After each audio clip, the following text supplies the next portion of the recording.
Tent lanterns are widely used in African countries. When they fill up, a solution would often be to abandon the toilet and build a new one. This solution is both expensive and unsustainable due to lack of land. The mobile sledging movement offers a sustainable method for emptying tent lanterns and septic tanks that will extend the life of the toilet in the state. Máy quay là máy bắt dưới dạng. Before sending the mobile sledging to the site, an assessment of the structure of the sludge is to be carried out in order to ensure safety of operations and feasibility. We don't want toilets to collapse or be full of stones Em có thể linh động and our work. nhưng mà tức là vẫn là phải ưu tiên cái mặt người nghe nhé, cái mặt người nói. The first step of the process is fluid dressing in pit, turning semi-solid sludge Anh đấy to thì là semi-fluid sludge. anh đấy chỉ là phụ em là chính nhé, em là cái người mà lấy chính cái phần diễn giả người ta nói đấy.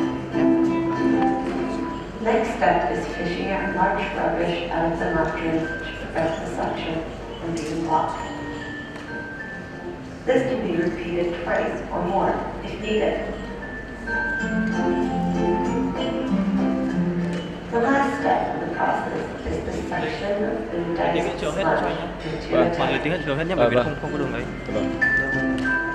To maintain safe and sanitized lanterns is our priority, so we always make sure to clean and disinfect the areas before transporting the sludge to a treatment site.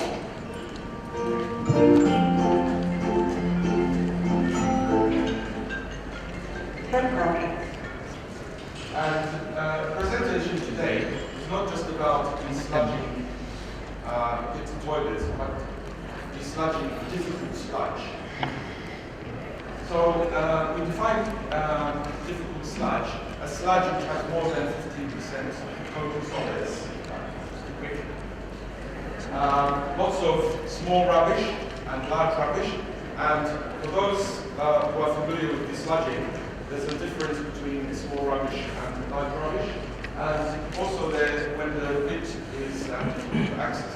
And here there's a picture of somebody standing on a fishing tool on the top of the sludge, just to show you how hard sludge can actually be. So in our trials, we selected three types of water. One was the Bangladesh, Mark II self-propelled, made in Bangladesh. We also trialed a diaphragm sludge pump, which was powered by ROM.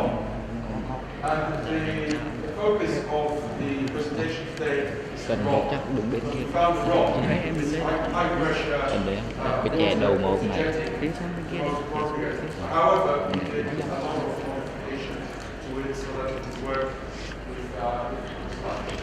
And we tested it in one time, Malawi, for effectiveness and efficiency. And during 2014, we removed 650 cubic meters of thick sludge, all from paying customers. So we didn't do any free services. And we tested, so 650 cubic meters, that's about over 800 times desludging, because the capacity of that rock is 800 liters. So 650 cubic meters, that's about 300 household pits, and the rest is institutional pits. Now, sometimes it's difficult to know whether a pit is lined or unlined, but our estimate is that 80% of the pits that we emptied are unlined, and we never had any collapse. Okay? The most we got from unlined pits was during the sucking process. We also got sand and gravel into the walking tank, but we never experienced any collapse in the pits. You know, and that was always a fear of ours. Yeah. So the specification of the ROM is 800 liter sludge tank. It's got a 200 liter clean water tank. So out of the 200 liters, we generally use 100 to 150 liters for the fluidizing of the sludge, and the rest 100 or 50 liters for the cleaning up process. It's got a Honda engine, and that's very important in Africa because Hondas are repairable everywhere and you get spare parts everywhere. There's also an off-the-shelf vacuum pump and an off-the-shelf high-pressure water pump, which we set to 60 or 100 bar, which is very high pressure. Now, the setting of the pressure depends on the skill and the setting of the operations. If you have very skilled operators, you can set it for 100 bar, and that makes the operation faster and more efficient and use less water. However, if the operator is not very skilled, this can also be quite dangerous, as 100 bar can cause significant damage. Yeah. And we also insist on 3-inch hose, so that we don't have to fish out too much rubbish. You know, the narrower the hose, the more rubbish you have to fish out from the pits. And we've also tested the unit to 30 meters. So we've pumped, most of our pumping is actually at 30 meters distance, and sometimes we've also tested 2 meters, 4 meters elevation. Okay, so the strength of the equipment, you know, there's always weaknesses and strengths. The rod is made in Netherlands. It's a very good quality, reliable and durable. The design life is, would you believe it, 25 years. That's not for the engine, but for the tank and the frame. It's a 25-year design life. It's an integrated machine. So the Honda engine drives both the vacuum and pressure pump and high pressure water pump. It's compact. It only weighs 350 kilograms, believe it or not, and it will fit on a 2-ton truck, on a flatbed, or it can be modified to be towed as you saw in the picture. It's simple and fast. We manage, when the conditions are right and institutional free, we can do 9 trips in 1 day, and we've done this multiple times. It's also simple to repair in the field if there's a blockage. It's quite economical. It uses about 1 liter of petrol to empty 800 liters of sludge. As I mentioned, Honda spares are available, well, at least they're available in the market. The weaknesses are, at the moment, because it's only made in one factory in Netherlands, the purchase price is quite high, and it has to be freighted. So that means it's also not very accessible on the local market. It does require well-trained staff to operate and maintain, but it's not rocket science. A few hours in safety operation, but it takes actually longer to make an assessment of the sludge. It takes longer. So usually operators need at least a month experience to operate the equipment very well.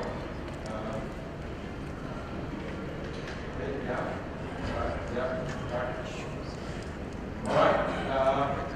Sorry, next previous slide. Yeah. So there's also a lack of spares for the vacuum side. So while some of the engine spares are available, a lot of the suction pipes, not the flexible, from the vacuum pump, they do perish, and these are not available on the local market. Thank you. Okay, so I'm going to talk about not the whole process, but about the fluidization, the fishing, the desludging, and the cleanup.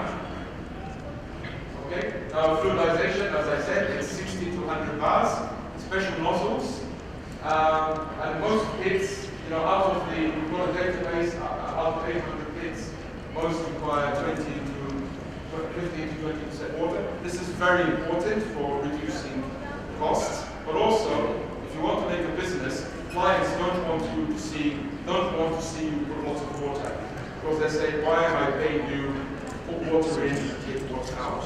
So this has contributed a lot to customer satisfaction, but also to reducing operation costs.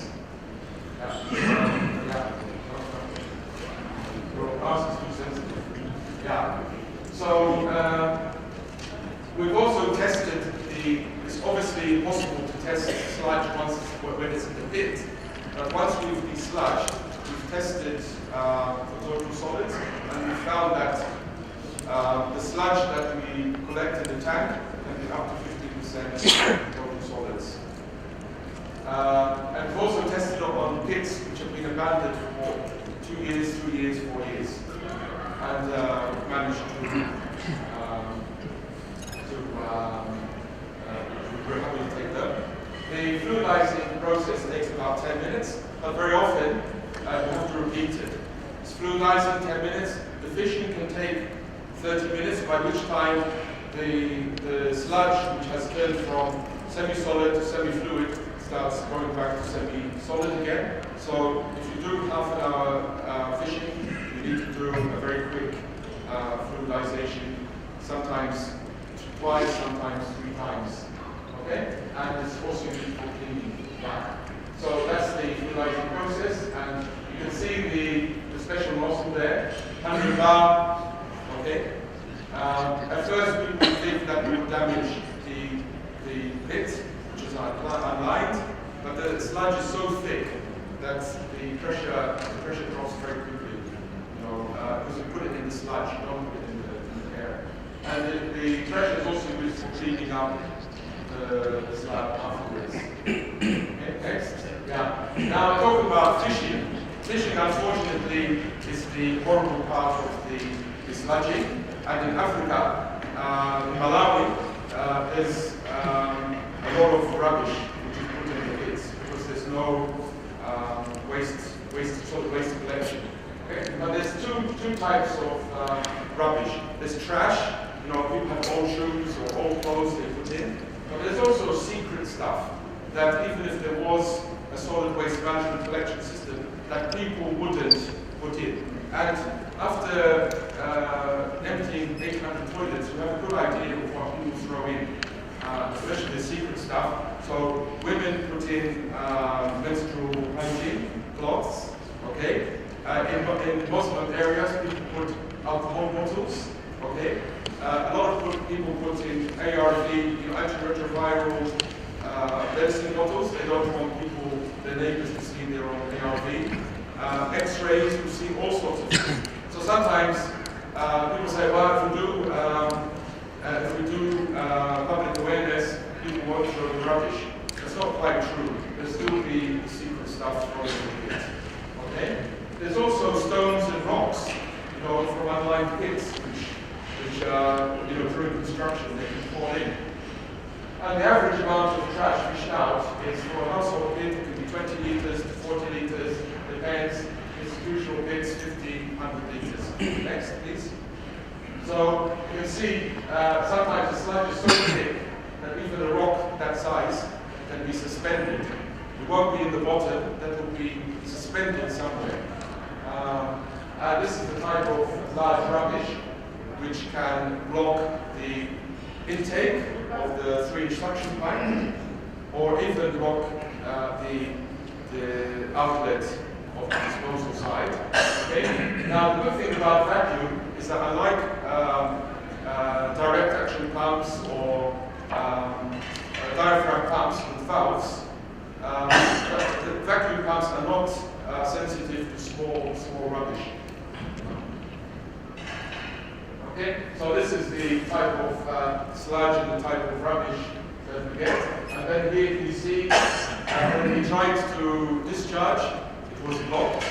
And that's an ARV bottle. It's just the right size of for blocking the disposal site. Can you see there, the yellow bottle? Yeah. So in order to remedy that, we put the inspection cover next.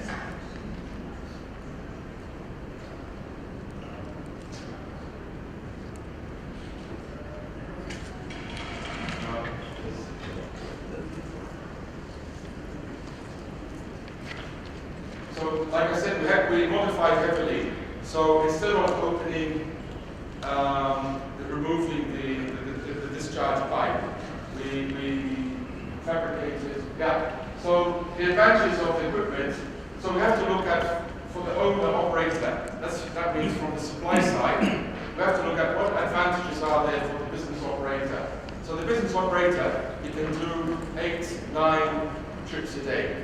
No, that's if the distance to the treatment plant or disposal site isn't very far.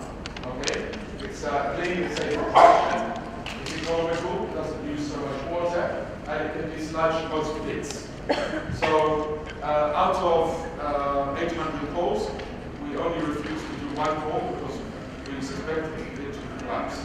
So that was the only bit we refused to do.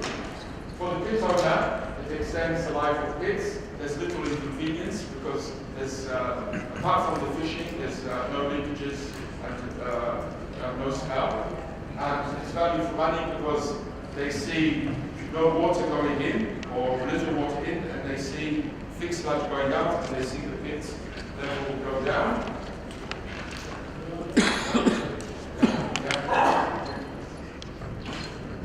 Okay, so that's the equipment. And we work with a local manufacturer. Next slide. Yeah.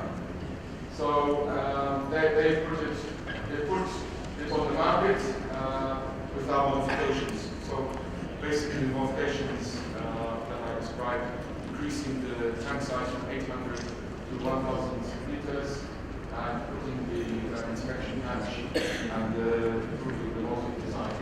So that's it.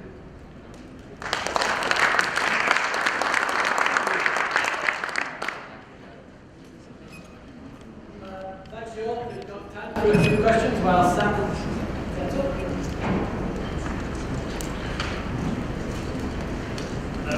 Can you shout?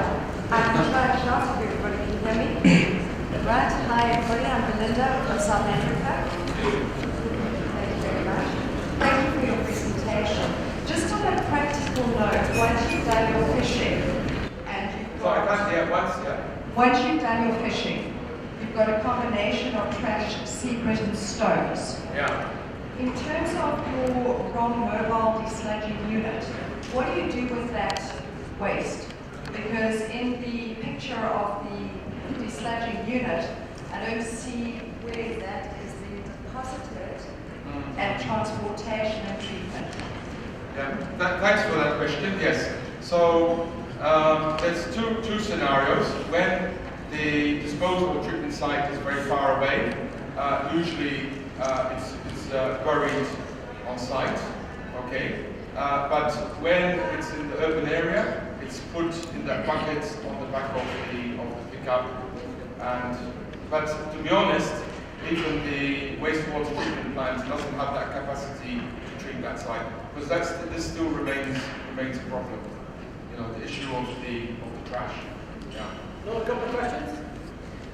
Yeah. If you haven't got a microphone, shout. Shout. Go across.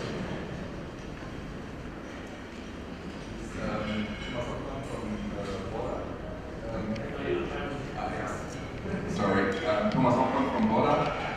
Just from interest point of view, myself, I don't really have any further experience with blending of the solid waste. But have you considered actually blending the waste before it enters your tank? And is that in any way reasonable for you? So I don't follow what you mean by blending. Yeah, well, if you have that huge bottle, for example, which is plastic, I think. So that just to get an agglomerate of solid plastics before it enters the tank, and then later on it's easier to handle at the separation, the mechanical separation of the wastewater treatment from the sludge treatment plant. You see, a blender before entering the tank. Was it in any case of a motivation from you to think about maybe for the future development? Yeah, I'm not sure if I understand about the blender, Okay. but we did try to put rough sieves for the intake.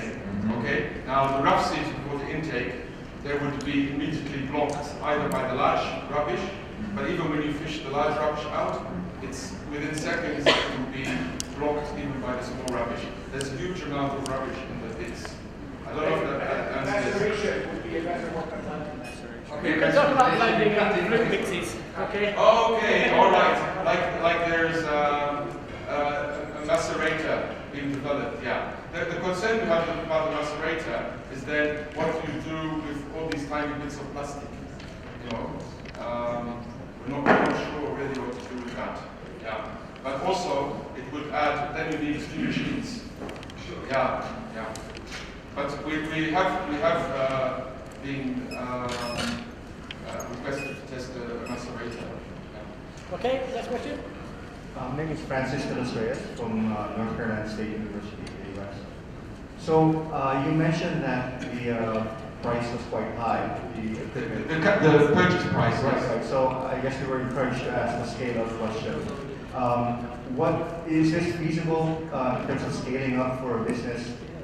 What would be the payback period if somebody were to invest in that? Okay. In the first year of business, okay, the purchase price is roughly $20,000, but in the first 15 months of business, where the first 6 months the uptake was very low, the revenue was $42,000. Yeah. I know I sort of leave it in. 40,000 is long. Get into this business in Milan. Yeah, and the mix of revenue is the private households pay $30, institutions pay $60 per trip. So you can do the sums. And the mix is 30% of the about 40% of the clients are the low-income households, and 60% are institutions. One last question from Jamie. Jamie Radford for Morgan Stanley in the UK. You talked about comparing the vacuum, the ultrasound diaphragm pump and ROM. Did you do any quantitative testing? Because often the issue with comparing different technologies in one place, the pits are all different, and your pits are going to be different to an Indian pit or a Vietnamese pit. Have you done anything that actually puts a number on what they can pump? Basically, we couldn't operate either the vacuum tag or the diaphragm pump because the sludge was simply too thick. So we got a separate fluidizer. We got a Karcher, which could also fluidize at 100 bar. The diaphragm pump we had to exclude almost immediately because of the valving. Even if we did fish out all the large rubbish, small pieces of paper would stop the valves from sealing. So we had to eliminate it completely. The vacuum type had several problems. One, we got the self-propelled Mark II. So one is we couldn't license it for road use. Secondly, if we did, it's just too slow. Then we had a lot of quality problems. It was a Chinese engine, it broke down, we couldn't get spare parts. So, but there's nothing design-wise with the vacuum type. If it had high pressure water, that wouldn't make it work, and it wasn't self-propelled. So, unfortunately, in the slide, there's. Can you go back? Okay. In the slide, there were 6 features for the design team, which would be important. You know, so we're not promoting the ROM necessarily, but we're saying these are the essential features for a mobile sludging unit. You know, 1,000 liter capacity, 3-inch accessible tank, high pressure washer with nozzles. So any manufacturer, and one of the things that we are looking for is reducing the capital cost by local manufacture. So you don't have to be ordering from. Thank you. Anybody goes around on a very interesting machine, I suggest you talk to him. He's built it backwards. So if anybody wants to do this, I suggest you contact him. Moving on, I'd just like to introduce you to Sam Wilanger from one of the people in the matter who's been working on a different form of gulper-based detection device. Thank you, Steve.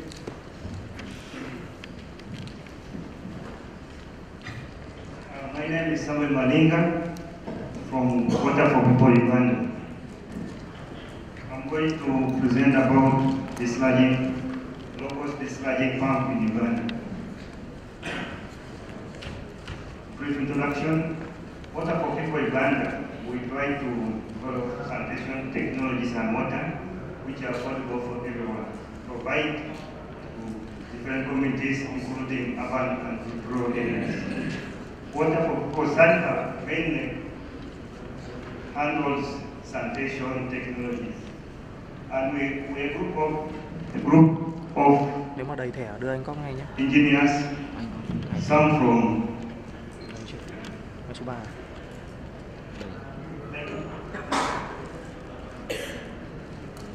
Hello?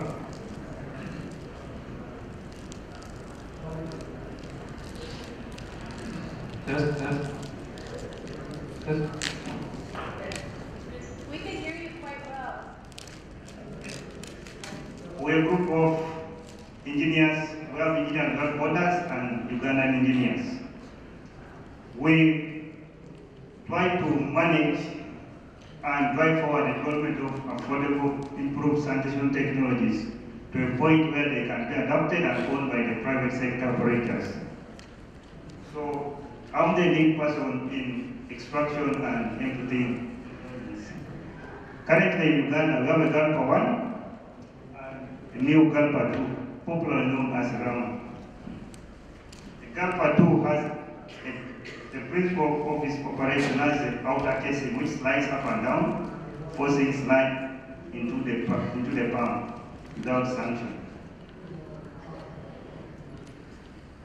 So when we were developing these technologies, we had to do a slam cone test. We used empirical formula designed by Jan Radford. Why we did it? Because during testing there's a lot of handling. And handling sometimes exposes us to slides. So we didn't want to get exposed to real sheet first. We had to first do a slam cone test, which aided us in preparation of synthetic slide for pump testing. So according to Japanese formula, we use 50% coolant clay and 85% topsoil. This one required around 2.2 liters of water. After forming that simulant mix, we added water at intervals ranging from 100 milliliters to 200. Then we carried a slam oil foil at respective water added, as seen from the picture. From there, we fed in our data in an Excel sheet designed by Jami, and we were able to generate shear strength, carbon versus water added. From this graph, you can see clearly the lines according to the work done by Steve and Jami.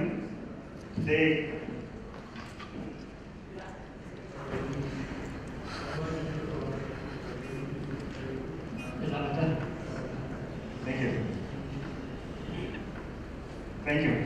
According to the work done by Steve and Jami, they predicted that 100 pascals, 500 pascals, and 2 kilopascals could be appropriate to provide boundaries to test the range over which these pumps can perform more pump slides. So as you see from the little lines, it shows you the percentage of water being added to form a coolant mix for specific shear strength. So for 100 pascals, we need around 3. We can't hear you as well with the microphone. If you can use the podium, we can actually hear you better. Sorry.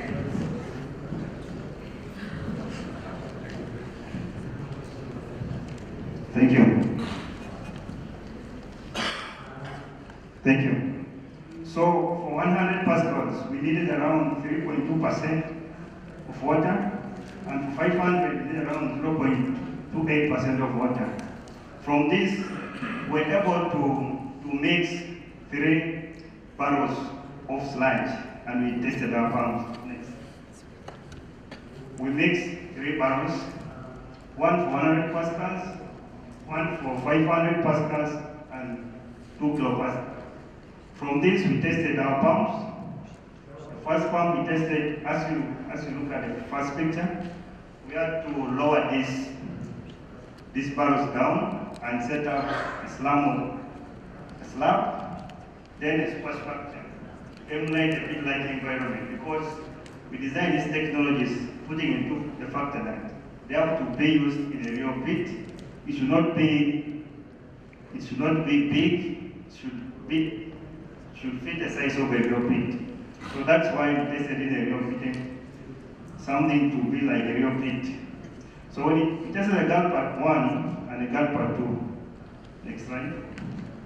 So me and my colleague, I was weighing 80 kilograms and my friend was weighing 60. So the factors we considered when testing these pumps, the ease of inserting it to the pit and removing it from the pit. Then from there, we also recorded the time taken for each pump for priming it. And we recorded the mass. The mass was recorded after 30 seconds of pumping, and we were able to estimate the average flow rate. The first 100 pascals, we assumed the specific gravity of 1, and 500 pascals, we assumed the specific gravity of 1.2. So for 100 pascals, for thin sludge, it was not thick. Then for 500, it was thick. The gulp 1 failed, and the gulp 2, when the rammer pumped it. Excellent. So when we realized that the gulp 2 worked on the rammer, we invited entrepreneurs or operators for a workshop, whereby we trained them how to use the machine and explained to them the principles of operation. Then after demonstrating to them that it worked, we had a field test. Please play on that video.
So that's a typical slide food in Kampala, most pits of thick sludge, and we feel like the Rama or Galpa 2 can handle it. We have worked with several entrepreneurs, and they find the machine is easy to operate. So you can realize that machine can fill 50 liters in 1 minute. But if the slide is a little bit thin, it can take less than 30 minutes, depending on this priming it. Next slide. So why Galpa 2 is superior to a Galpa 1? It can pump strong sludge or thick sludge, as in from the previous video. Also, the hosepipe helps deliver sludge to container in a sanitary manner. From there, there is a device we use for transporting it. It's also clean, doesn't have a display. It's called a grappler, designed by my colleague. Both worked with us with engineers without borders. So we try to extend this one can go around 2 meters, but there's extension mode. Also, as you see, most entrepreneurs enjoy pumping it. They feel like it's like a borehole. They use less energy for operation. Let's go down the bottom.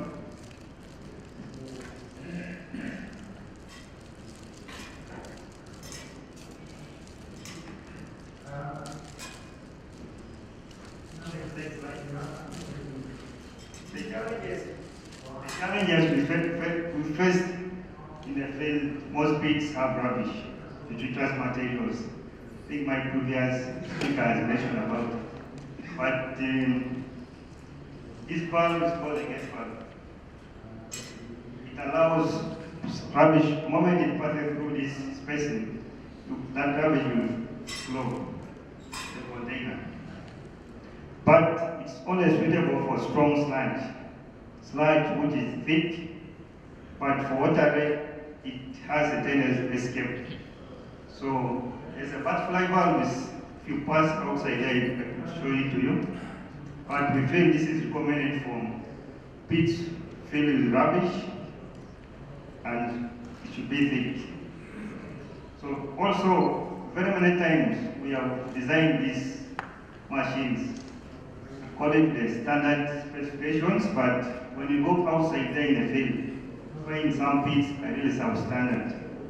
So we have normally crack some, like on a scot hole, crack it a bit, and when the machine back through. Also, find the roof is low, so we remove the iron sheets, then put back. So those are the major two challenges. In fact, when I tested this machine in November, we filled 10,000 liters of sludge in 1 hour. It was quite near. So it's pump plus fetching. You can see the principle is very good, and this principle has been spearheaded by Steve Sugar and next slide. So I've already mentioned, but in conclusion,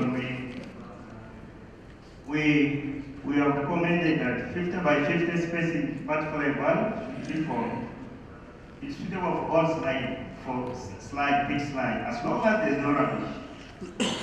And 50 by 50 gate valve strong slide with rubbish. Now we are at the final stages. We are starting marketing and legalizing the use of a GALPA 2 involving the local authorities such that they approve it. In all pits we empty, we recommend that we try to ask households not to dump rubbish into the pit because it makes the whole process lengthy. And we try to reduce prices if they follow it. But I know it's a challenge, but we always ask them if rubbish was not there, we could see it was actually to take the best time. Thank you.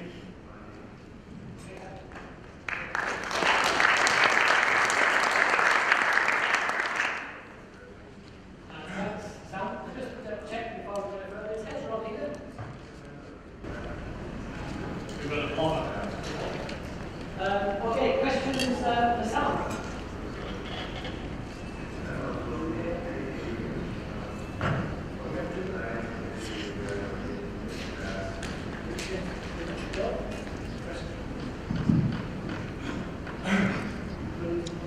Yeah, I am Deepak from Practical Bangladesh. So thank you for your nice presentation, but I have a lot of questions. I cut it down. Yeah. So my question is what is the efficiency to target solid part of the circuit? And along with this, did you do any study who use this jumper contain the business liability. Thank you. That's two questions.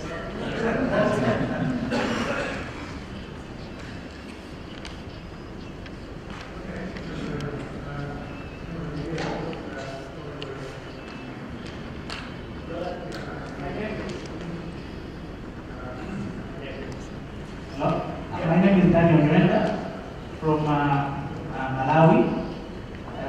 First of all, I would like to commend you for the presentation and also the changes that you made to the GABA. I happen to have used the GABA one and really found challenges in the amount of energy that was used to pump the sludge. But with the modification that you made, I'm sure it will be easier. Now my question is on the safety of the people around when you are emptying the pits. In your video, I saw a young boy, even to about less than a meter to the drum that you were putting the sludge in. I just want to find out what measures are taken in Uganda to ensure that people are not put at risk. Thank you very much. Thank you. Let me first answer those two questions.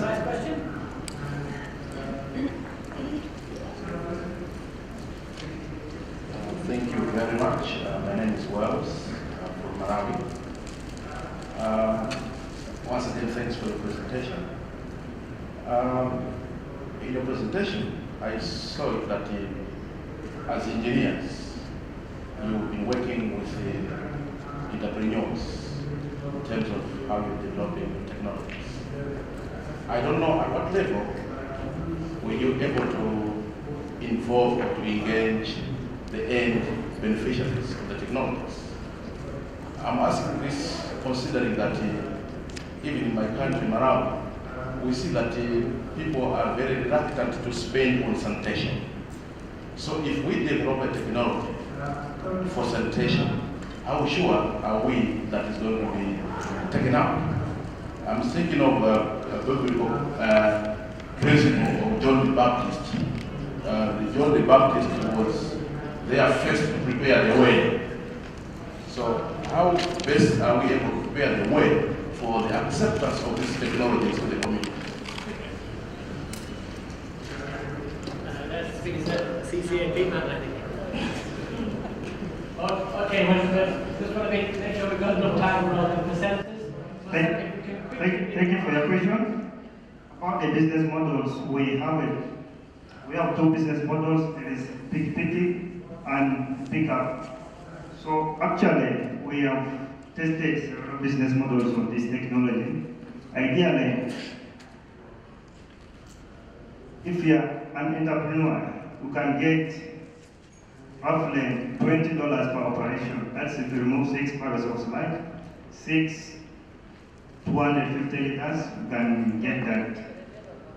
For the young boy, if you looked at the video, I tried waving, telling him to go back, but because he was excited, and I didn't want to stop the filming. You get it? He came closer. But most people get excited and just come. So, but I tried telling him to go back, but he didn't. I think he saw the video. So, about involving the end users, like we do sanitation promotions, like promotion week. We tell the end users that we can empty like 2 barrels or 3 for free, and the rest you pay. Then when they see the technology working, that's when they get excited and start paying for it. But it's a big challenge. Even most of our entrepreneurs still cannot afford this technology. But the details of the business model, please, if you go to Water Report Chat, you can see how we broke it down. Thank you.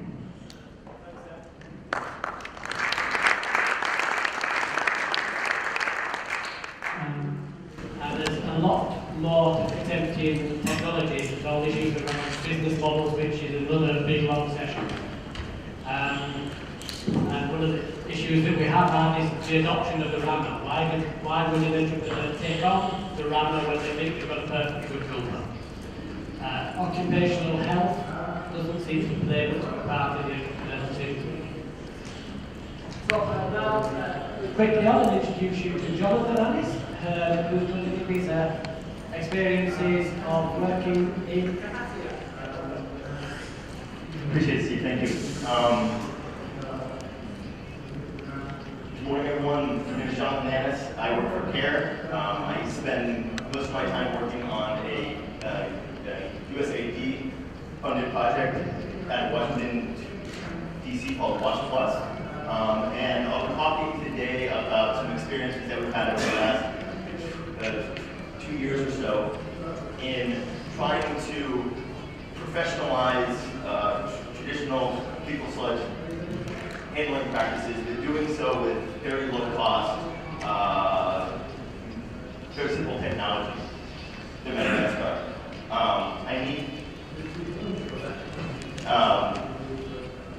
I'd like to recognize my two collaborators on this effort.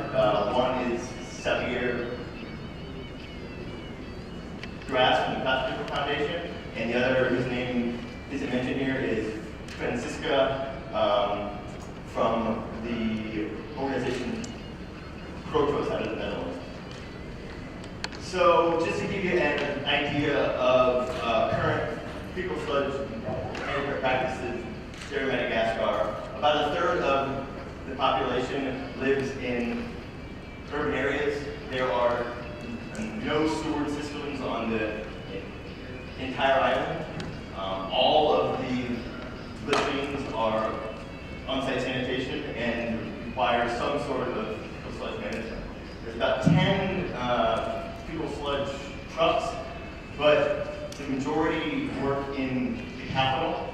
And so because of that, you have a very robust kind of informal network of pit emptiers and people who are doing fecal sludge management, but in a very informal way. The two case studies that I'm going to be focusing on, the first one is in a town called Ambusta, which is here in the Highlands, and then the second is a coastal town called Tenerife. Okay.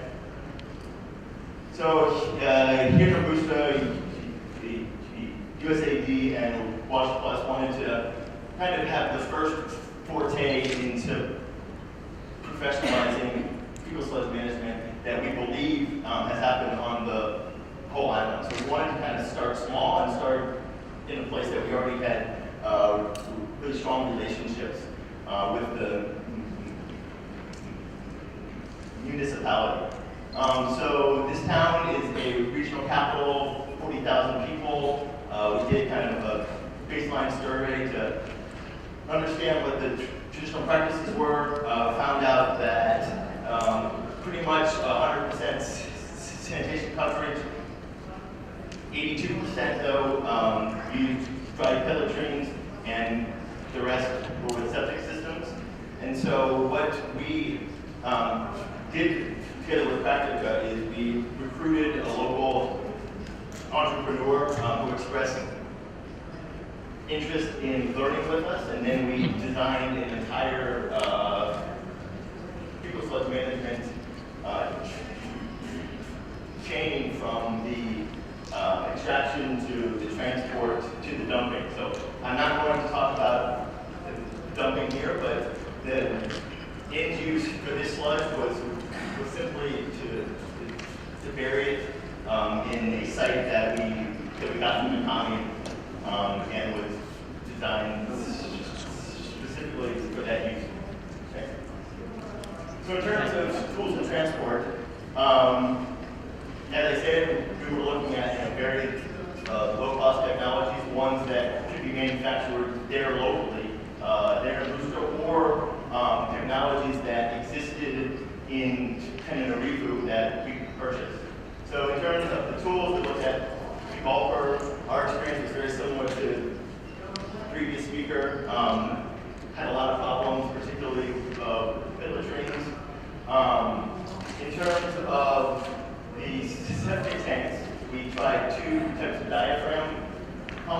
and they work fairly well, especially the diaphragm hand pump. But at the end of the day, for this type of an application, a good old rope and bucket and shovel turned out to be the most efficient way to extract people's sludge. In terms of containment and transport, we designed and manufactured a very simple trailer, which was used for the septic tanks, particularly those that were close to the road. In all of the other cases, we were very similar to what you saw in the previous presentation, using 40 to 60 liter barrels that were very easily manageable. We could get them close to the toilets. They weren't too cumbersome, too heavy once they were full. And importantly, they allowed us to quantify the quantity of sludge that we were getting. So it was a much easier and transparent way to then ask the end user to pay for a certain volume. And we also did some work around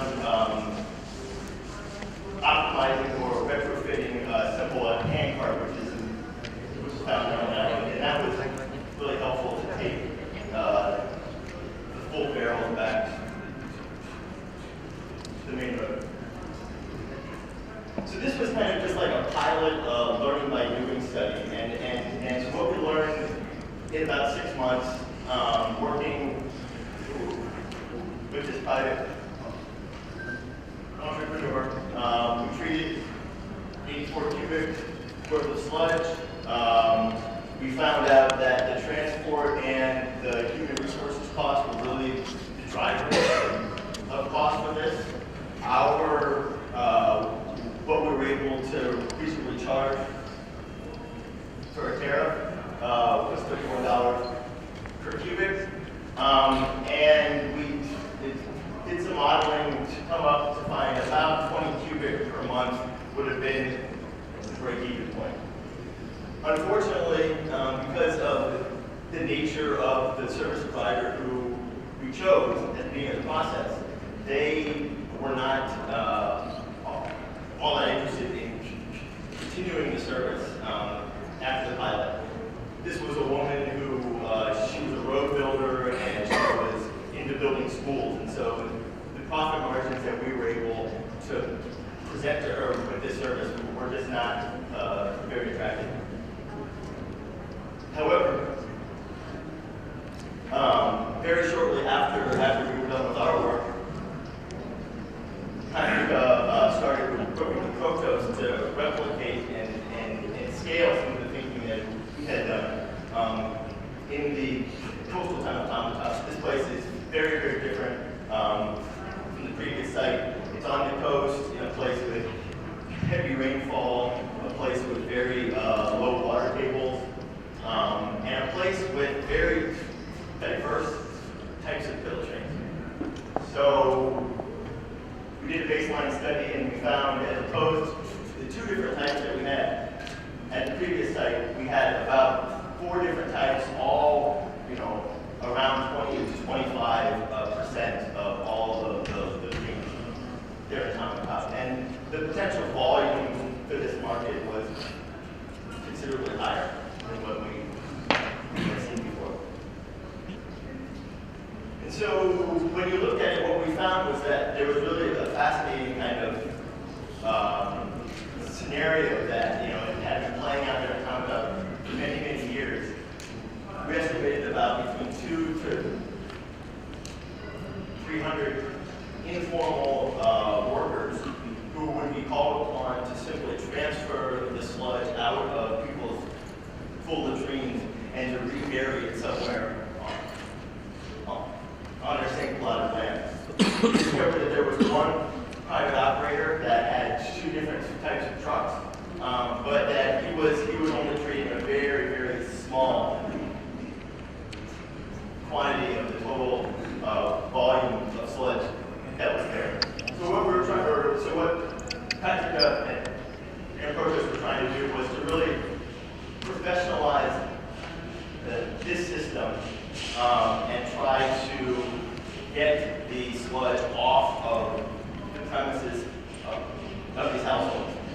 We also discovered that there was a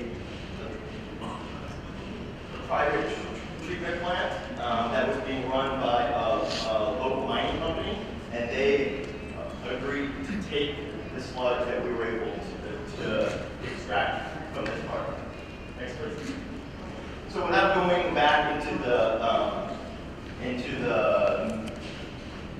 method of extraction, I'd like to focus just on the transport aspects. So how we designed the model at first was to collect all of the sludge and to bring it to a centralized place that would then be transported once per day to the treatment site. And we looked at 3 different technologies for trying to make that happen. Sorry, go back. Back. Back. And first was a pickup truck with a trailer. The second was a type of a very light tractor, which is very common there in Madagascar. And the third was a modification of tricycle. As you can see from these different parameters, the 4x4 truck and the light tractor, they actually perform about the same. But because the cost of the light tractor, both for the capital cost to purchase the equipment and the maintenance cost, is so much less, we went with these 2 options as the 2 that we would take the service forward. This option here was really only for those drum latrines, which are very shallow, between 100 and 200 liters, and they need to be emptied very, very frequently. Due to the nature of the service, we realized very quickly that our thought to have all of these types of transports going to a centralized location wasn't going to work because of the timeliness of the demand that we were getting and the spatial realities of getting calls from different parts of the city. So what we ended up doing, is coming back to a service where each day, after there was 3 site visits to assess the type of latrine, the volume, the type of equipment, the number of people that would be needed. Each day they tried to aggregate demand such that they could have multiple teams working at the same time, and then they could use a 3-ton truck at the end of the day to go around and pick up the sludge that was cordoned off at each one of the client's homes. So here in the morning, you would have the team going out to each one of the client's homes. They're working there in tandem. They cordon the sludge, wait for the truck to come by, go to the station, clean up their materials, start again the next day. And so what we've seen that in 6 months, this is from June 2014 to November, they treated 221 cubic of sludge. Interestingly enough, it's not so much the total volume of sludge which is treated, though that's certainly an important aspect. I would argue that the volume per day worked is really the critical factor to making this work. And so the current business model, as we're thinking now, requires a team of 6 to be able to treat 4 cubic per day for at least 11 days per month. Anything above that is really very good. The other point that's important here is look at the difference between the number of clients who are from septic tanks and the volume of sludge that you're able to pull out of septic tank. So for 94 clients that have septic, we were able to get 122 cubic meters, as opposed to the number of clients, 49, who are using the drum well trains and only 9 cubic. What we see is that the business case doesn't really make sense for offering a service to the poorest of the poor who are using these types of machines. Next. And just 3 really quick takeaways. I think that we found that very simple rustic tools, shovels, buckets,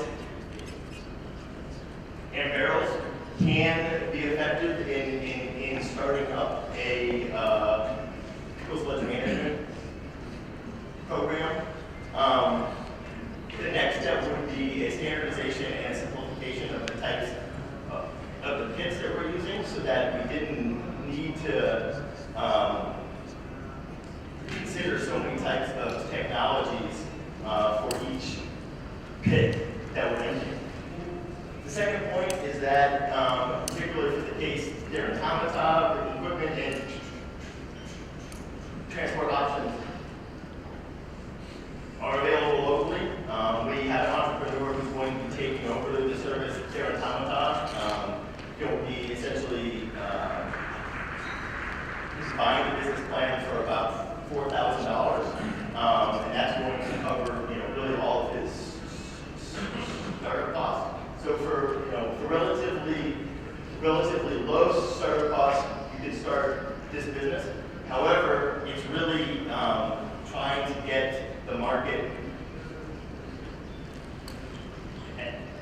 aggregated and looking at other innovations within the business model that is where you're going to really make your money. So the transport and the tools are only a very small part of really making this work. And then the third piece is what we saw on the previous slide, that in a place like Tamatave, it's the septic tank users who are really the ones who are driving the service right now.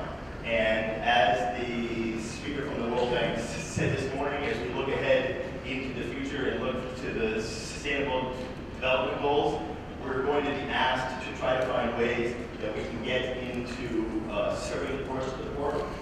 That will probably, in a case like Madagascar, require some sort of a targeted subsidy or some sort of other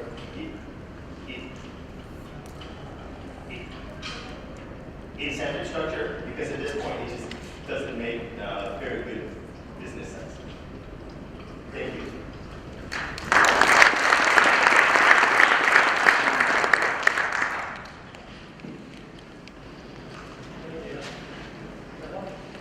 Fascinating.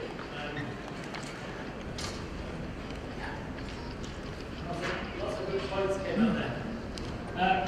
Questions?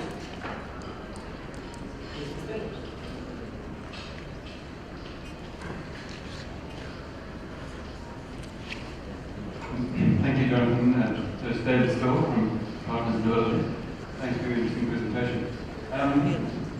Your 80% or how many that percentage that use monitoring where the contents are simply buried nearby in the ground.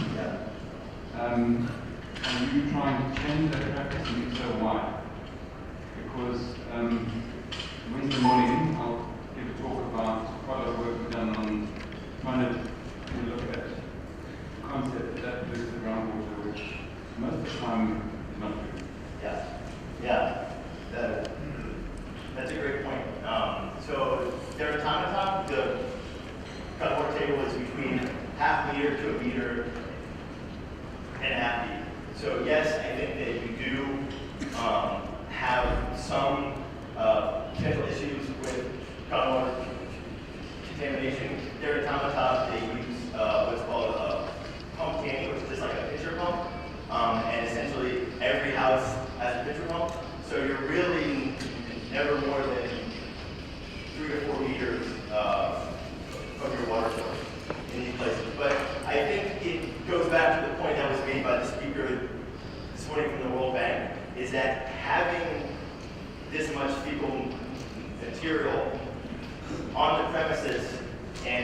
is buried in a very shallow way. I think that exposure routes to children and to other people who are playing there in that area are potentially even more dangerous than the groundwater problem that you've been.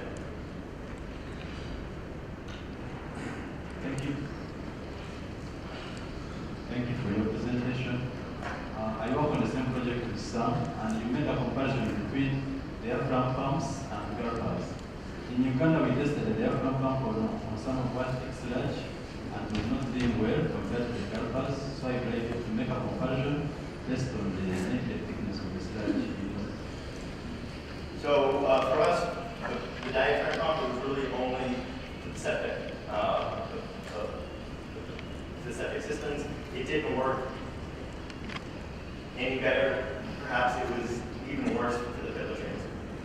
And fairly similar to the first speaker, we did try some ways that we could liquefy the contents of the pit latrines, but at the end of the day, because of all of the solid material and just the sheer mass that's in there, it's really, really difficult. One last question? There's one more, and then we're going to hand it over. I'm Vinay Shah from Nepal. Just looking at the figures, the financial figures, and look a bit high. And I thought, is all the financing done through private sources, so private banking? So you're also looking into the possibility of collaborative financing to the city and the private sector, or the thing called viability gap financing, where you try to make it viable with additional funds coming in from the government or the city to make things more affordable for the poor. Right. So I think that we've identified that affordability for the poor is still one of the issues for this model, which is outstanding. I think what we were trying to do is just come up with a very rapid, on one hand, and a very, very low-tech, very simple solution on the other. That could be easily viable for someone to take it forward without the project. So how the model is now is there's no external financing. They're trying to run all on the cost that they're collecting from their clients. And because the pricing is set the way that it is, we're essentially pricing the poorest of the poor out of the market. And we recognize that. So that's something that we can take forward. Thank you.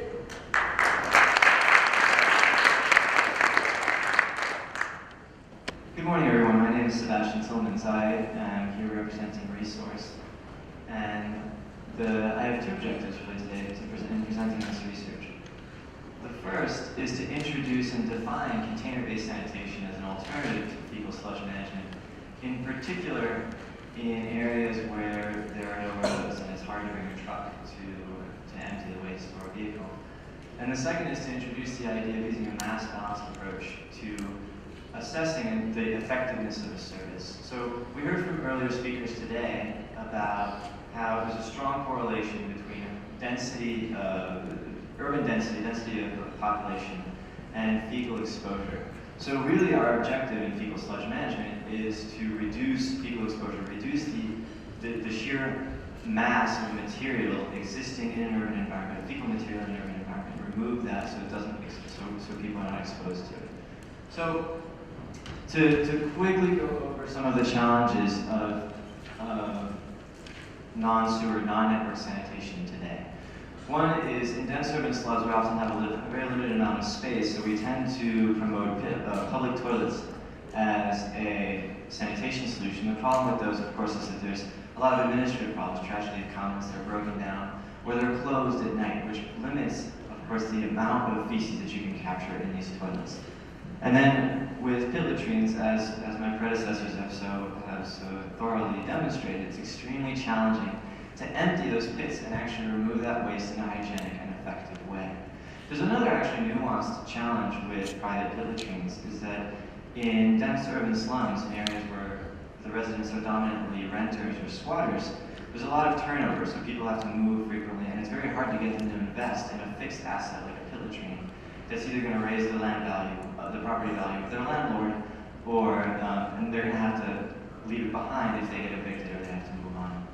So what's an alternative? Well, container-based sanitation. And then of course the alternatives that we know are flying toilets where people use a plastic bag and throw that plastic bag to as far as they can, and open defecation, neither of which are effective mechanisms for fecal management. So what is an alternative? Container-based sanitation is a sanitation concept that's designed for full cycle management. Essentially, the waste can be captured in a sealable container right from the get-go. So the toilet is built around a sealable container, which can then be swapped in and out by hand carts, brought to the outskirts of the community where there is road access, put on a vehicle, and brought to a facility, in this case I'm imagining a compost facility, for reuse and trying to obtain some value added from the back end. We implemented one of these services in Cap-Haïtien in Haiti. Cap-Haïtien is the second largest city in Haiti, and we deployed a service there in close partnership with an organization called Soil, which I'll note right away continues to expand this service and to improve upon it and to make it better every day. So they've been a very phenomenal partner.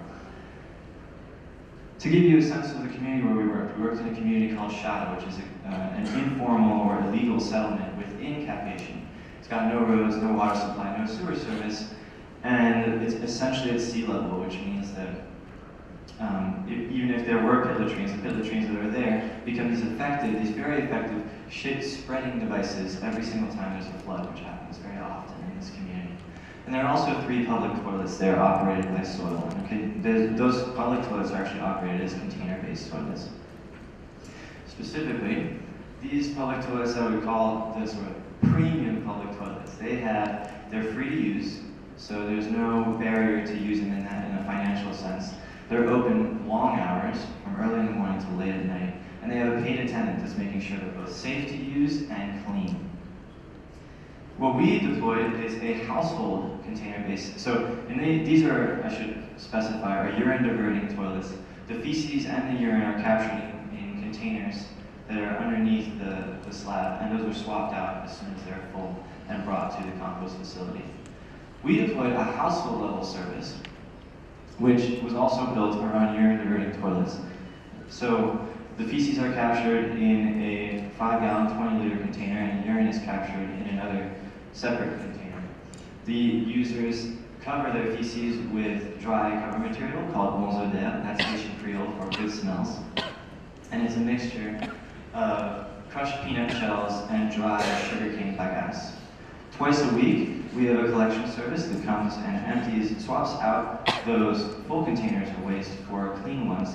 Those containers are brought out to the outskirts of the community, where they're put on a truck and brought to Soil's compost facility, where they're composted thermophilically to reach temperatures above 60 degrees Celsius and kill off all the pathogens.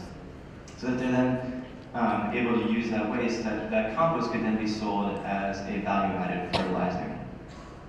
So now, digging into how we evaluated this service. How effective was this service at capturing and managing waste in this community?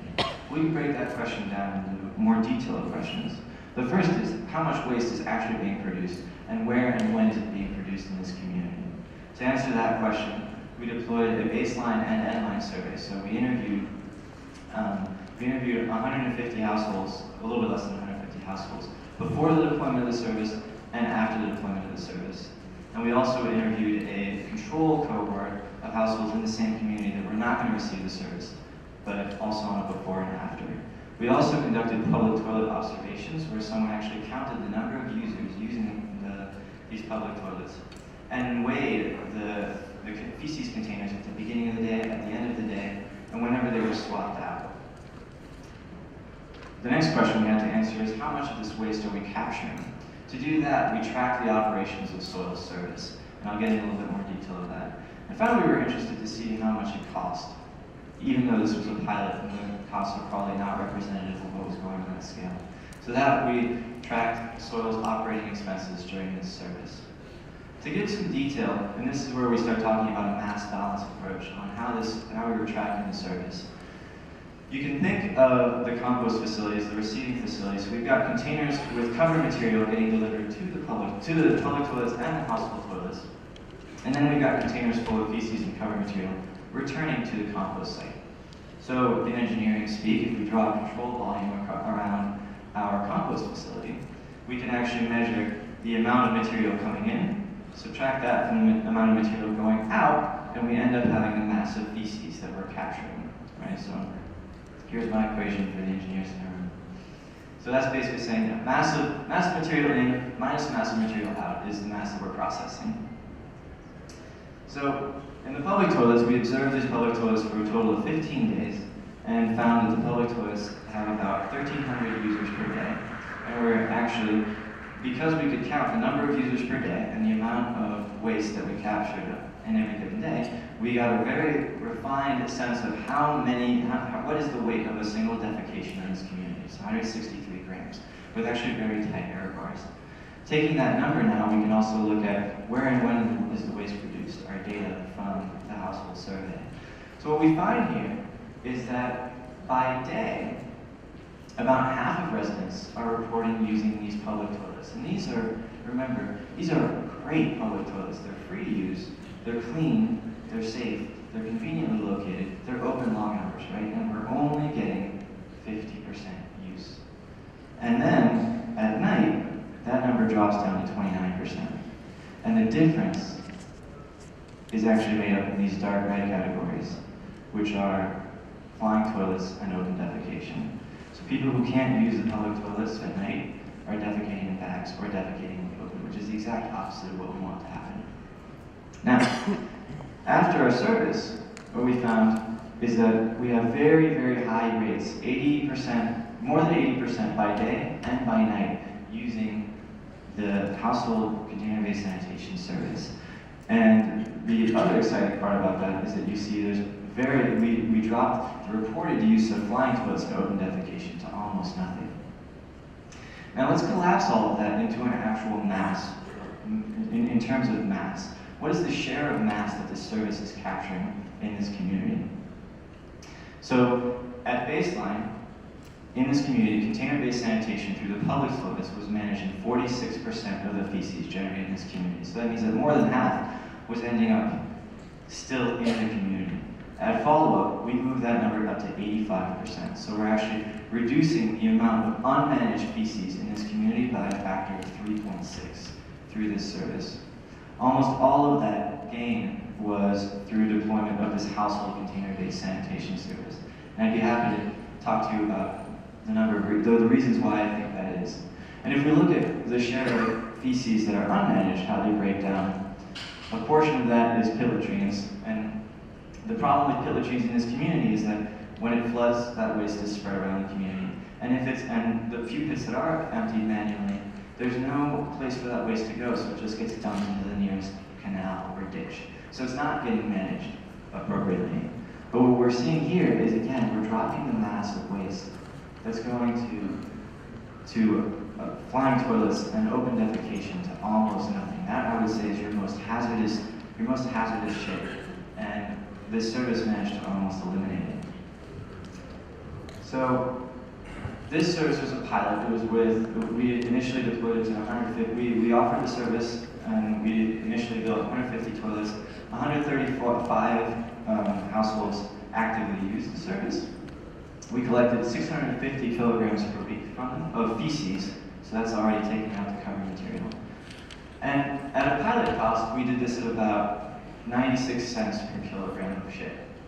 And the public toilets were a little bit cheaper, but like we saw, were also less effective at capturing waste. So these numbers are, I look at these numbers as a way of saying, okay, we're anchoring ourselves, and how do we compare it to our literature-reported values of sewer service? And literature-reported values of sewer service are lower in terms of a cost per kilogram of managed waste. So this is a sort of first glance, this is of course really disappointing, but we have to remember that this is a very, very small pilot, and it's also the data is from the service that we did in 2012-2013.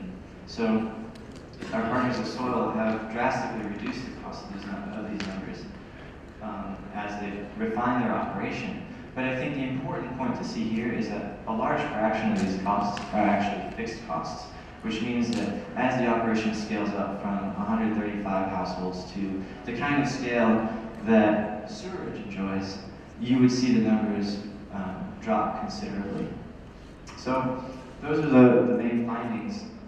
What we've had here is an extremely effective system for capturing the waste and managing the waste. We've got some very, very happy customers, some great partners. So this work was funded through a Grand Challenges Explorations grant from the Bill and Melinda Gates Foundation. I want to give another thank you to our partner Soil in Haiti and some other sponsors, and I'd love to take some of your questions.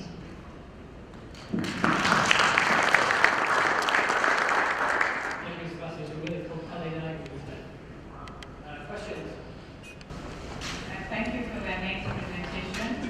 Just want to know more after 2013, what is happening after the pilot? And then you said the trainers were free. So I specified, so the public toilets are free to use and they continue to be so.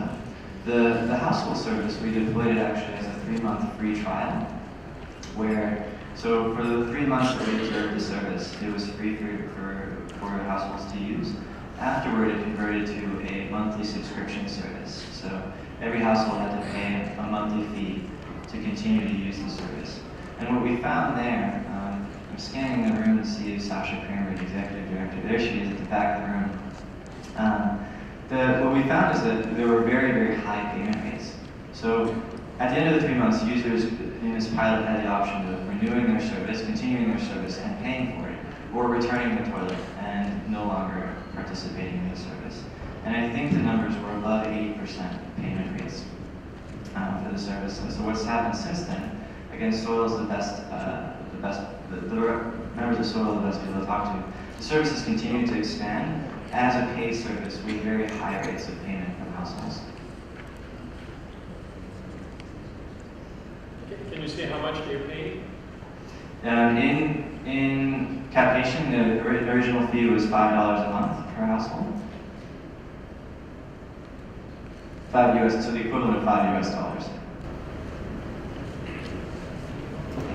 Hi, my name is Senta. I'm from South Africa, and I just wanted to know if you had any idea before you started that about the social and cultural acceptance of that. Was it already clear that a system like this would potentially work, or did you do a lot of convincing and said, wow, this is awesome, and you had like wonderful stakeholder involvement and something like that? That's the first thing. Then a little bit that goes into that is any problems with flies or odors or anything like that, and any waste in the feces. Do you have any problems with that, like any hygiene problems? So I think I'm actually very glad you asked that question because it gives me the opportunity to shamelessly plug a presentation that's going to be happening tomorrow by my colleague Corey Russell, who is going to talk specifically about that, about user acceptance and the results where we interviewed people's perceptions of their sanitation solution. And I'm not going to scoop his results, but I'll say that there was very, very high acceptance rates. As part of the development process for this service, before we ever deployed any toilets and deployed the service, we actually spent a year in Haiti working very closely, pursuing a user-centric design approach to understand what makes a toilet and a toilet service something desirable and exciting in this particular community and this particular cultural context.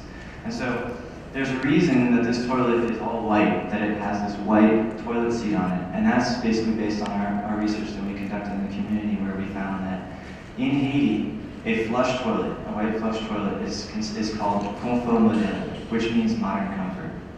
And so if we think of what motivates people to invest in sanitation, especially in their home, it's not protecting themselves from diarrhea. It's usually having a clean toilet to use, having something that's going to make them feel safe, private, and actually, stylish. That's something that's kind of a symbol of status. And in Haiti, at least, the imagery of the white flush toilet conveys those parameters. So that's why we designed that toilet as that way visually. Now, we also spent a good portion of that year testing to make sure that it didn't have flies, that it didn't have odors. And it performs quite well. Of course, one thing that's very important is the supply of cover material and proper user usage of the cover material. But we find that users are actually very motivated to keep flies and odors out of their house, so they tend to use the cover material well. One last question for this, and then I'll invite the rest of the panel to come up for any general questions that you want to answer. And I have to remind you about 3 main points. You're thinking about those. I've got 3 main points, but you don't want me to bias the decision.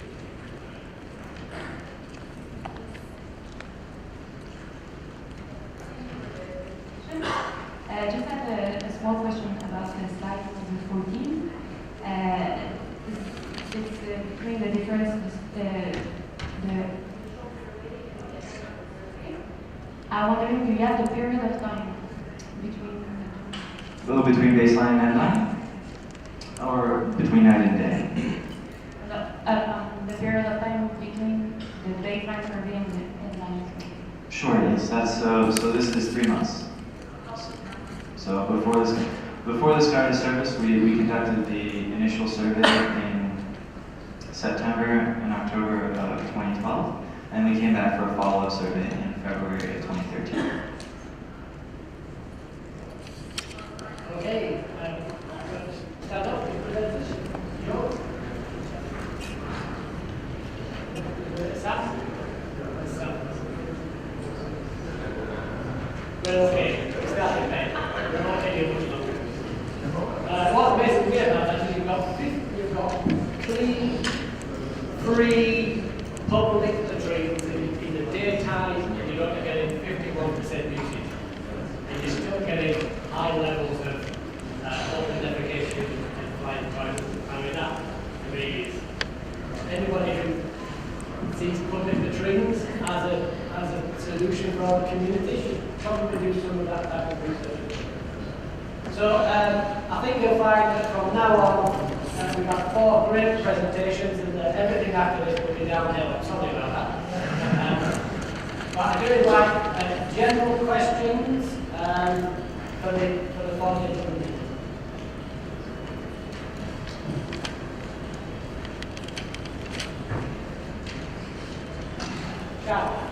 Okay.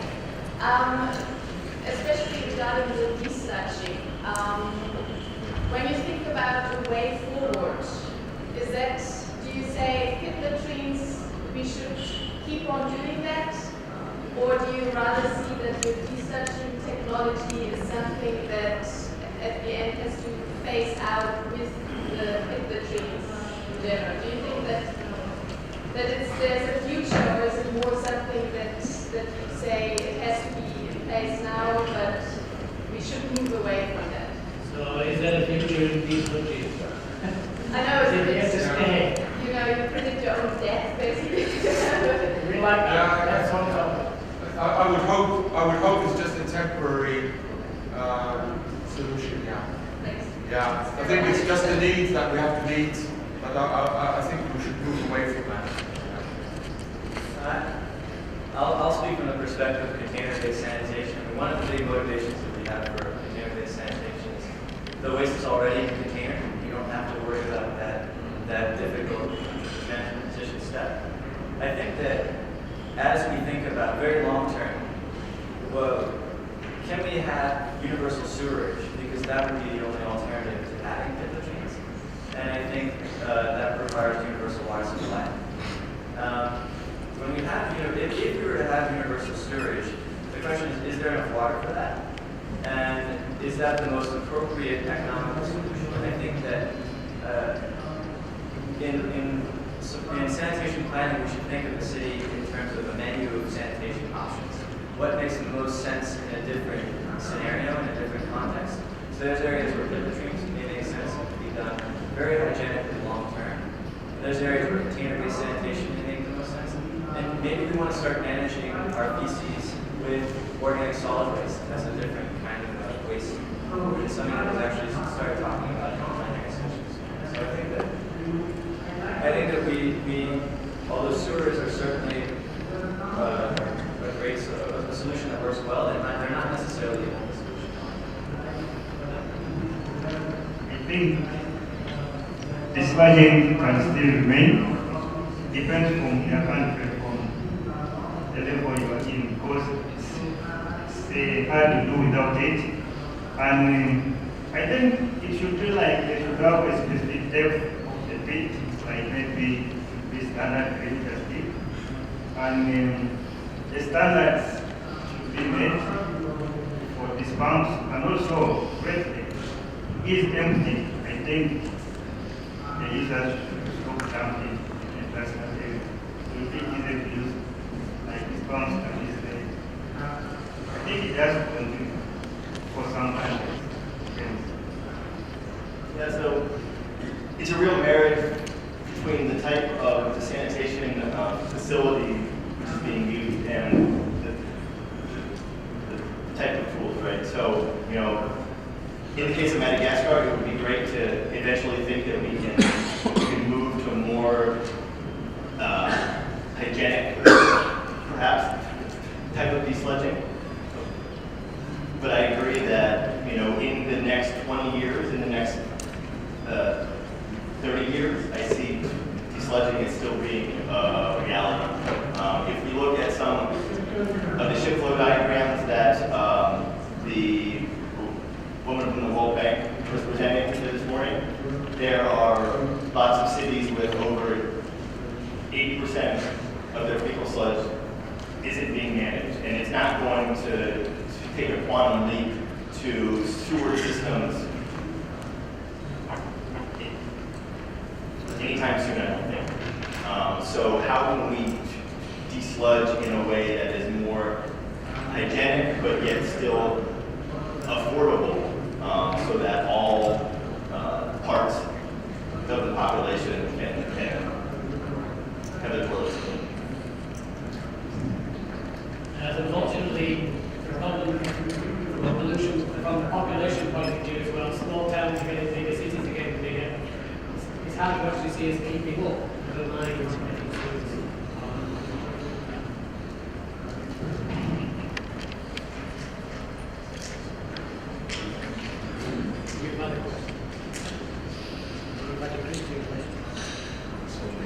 Quick one. Thank you very much. Once again, my name is Wells. I was just wondering, looking at the presentations, we've seen that in terms of dislodging, we've been developing technologies, but all these technologies are at small scale, and they have their own problems or challenges. I was just wondering, in your view, if you think it's possible with this globalization, just to think about maybe just one entity or institution that should be responsible for dislodging with big vans or machines, while we should be responsible for characterization, which obviously will better inform the utilization of the slag that we're going to be dislodged.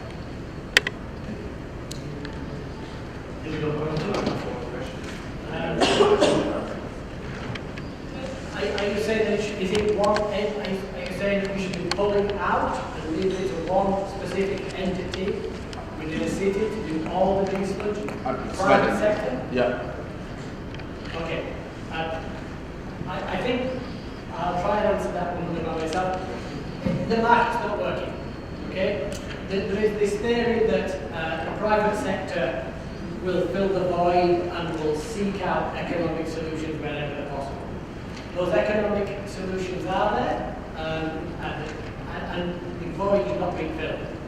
Without some sort of facilitation of the market, either through technology development, through enabling environment, through working with the cities, that void is not going to be filled in the Zuzu or in Blantyre, in Dar es Salaam or anywhere. So I think it's more the role, becoming more of the role of the NGO in that, because this is the market facilitation. All of the organizations And I think built into your question, there is one single entity that does need to be involved in all steps of the process, I think, for sanitation, which is the government, be that the municipal government or at the ministerial level. But I think my bias would be to say, if we can solve the market failures, then the market will figure out whether it makes the most sense to have one supplier of services or many suppliers of services. But regardless of that, the government needs to be regulating, permitting, inspecting, and supervising all service providers. I'm conscious of the time, but let me start a bit later. I'm quite happy to stay, but I would like, we're supposed to find 3 key points, 3 issues that you think has really come out of this presentation. Have you any suggestions from anybody, something that's really sticking in your mind that you think that you really need to capture and push as a conference learner? Yeah.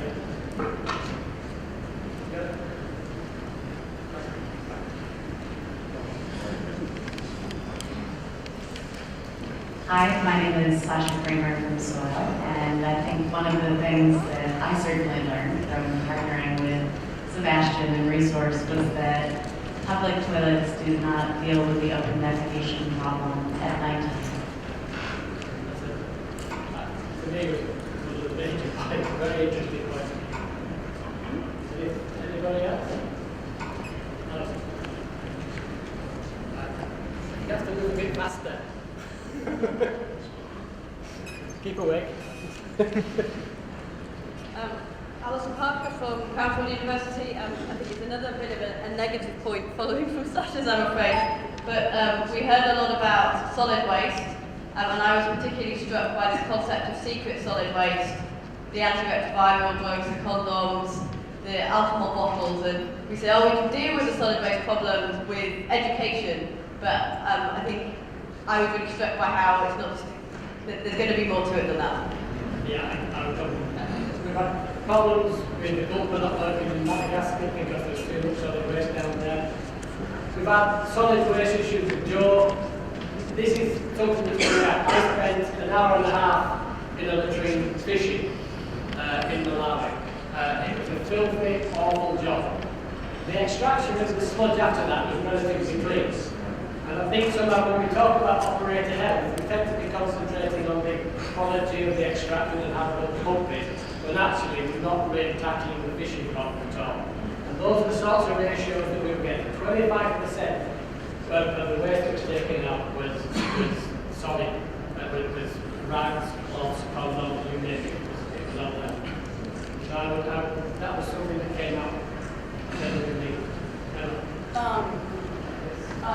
Time and time again, I keep hearing how the simple issues, like the simple solutions seem to work the best. Whether it was you were talking about your trailers, like these more expensive options, but the cheaper bike, the trike worked just as well. Or I was amazed to find that the rope and pulley system and just as fast extracting as some of these high mechanical ones.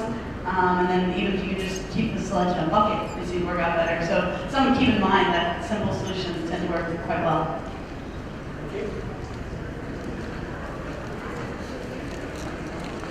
Để kia kìa.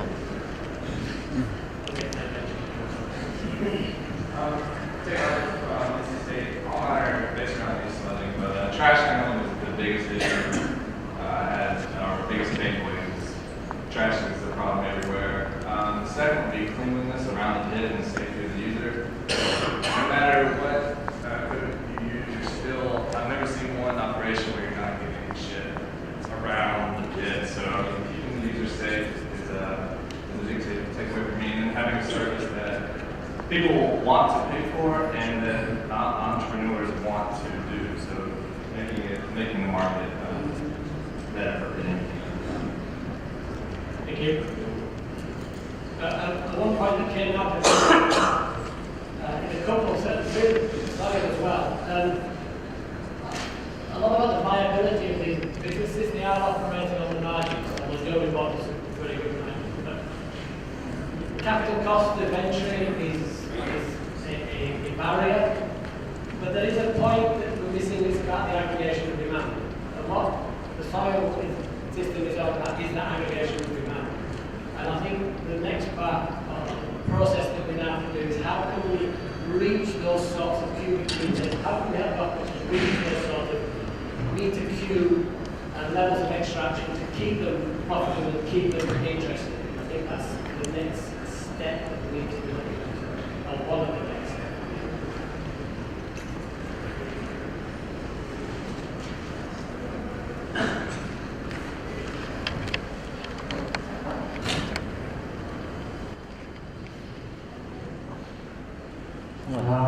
I am Dev Dattavatra from Nepal Practical Action.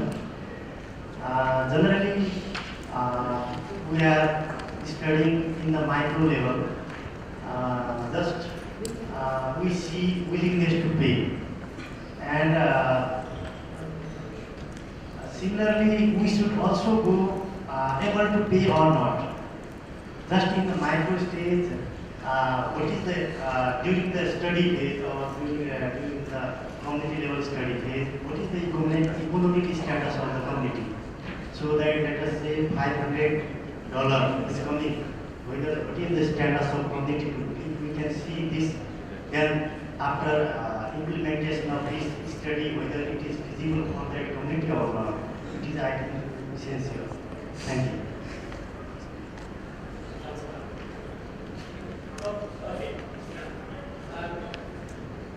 Certainly, that willingness to pay, none of the people actually reported that people were willing to pay. We had some mention of pro bono and how the subsidies work to get to the bono. We didn't hear anybody say households would be funded the businesses were viable. So I do question that, whether this willingness to pay is absolutely what comes out is not willingness to pay, but it's value for money. That's what we're talking about, value for money. Mr. Sauer, PSI. John Sauer from PSI. Hello, everyone. I think what my main takeaway was is that we are, and we got to it with the container-based systems, is we need more technology development on getting higher.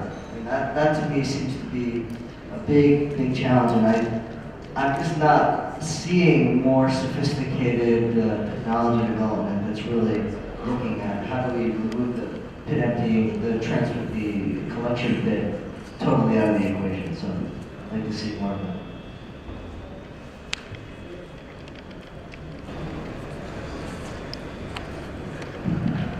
I'm Shafiqul from Inisa, Bangladesh. What I learned from the session that yeah, we have learned about several options and technology is being developed, but it's always remaining questions when we go for advanced scale. Say, if you talk about the container-based technology, say in Bangladesh, Dhaka city, there are 4 billion samplers in the same city. So how do you handle all these billions of technology? It's a difficult thing. This is one. I mean, technology development is one side, but how the company can create users and behavior. And the second thing is technology development is one side, but the motivational aspects is used. Because in the ROI presentation, there's all these macros going to the septic tanks, becoming very difficult, issues becoming very challenging, and also during the Ogata presentation, and also so just telling those things will not work. Because I'm working in a huge hygiene program. We are just, last 5 years, we are telling the people to watch that. So telling people, it's very difficult. It's very difficult. Okay. Yeah, certainly the pit is used as a garbage. So it's a solution to develop better solid waste management. Take 2 more points. Yeah, I'm Peter Chibeta from Suzu University. My biggest takeaway is the concept of continuous learning, especially with the changes to the first GABA and the second GABA. just shows about taking the technology better and getting that feedback from the users, such as the entrepreneurs, and also the other beneficiaries and the customers. So that is what is needed to improve people's lives. Thank you. Very good. And one last point, it must go to order.